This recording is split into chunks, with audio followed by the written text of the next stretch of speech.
mga ka-my-for, ito na siguro yung pinakamadaling ilutong ulam. Ay, luto tayo ng bulalo. Yan, kinuha ko yung yung may malapit sa bone marrow. Yun daw maganda para sa mga ligaments.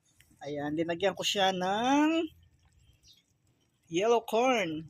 Ano yata to, Japanese corn Linagyan ko siya ng saging saba para medyo matamis-tamis yung niya, yung sabaw niya.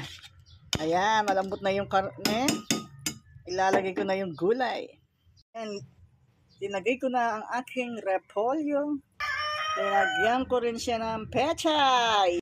Dininang keng bulong sibuyas. Ayan guys, pakuluin lang natin lang konti. Kailangan half cook lang yung gulay natin para yung sustansya nandyan pa rin.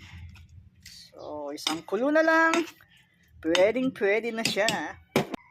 So, yan na guys. Kumpleto serkados na. Okay guys, ready to eat na. Kanyama na. O diba, kanyama na?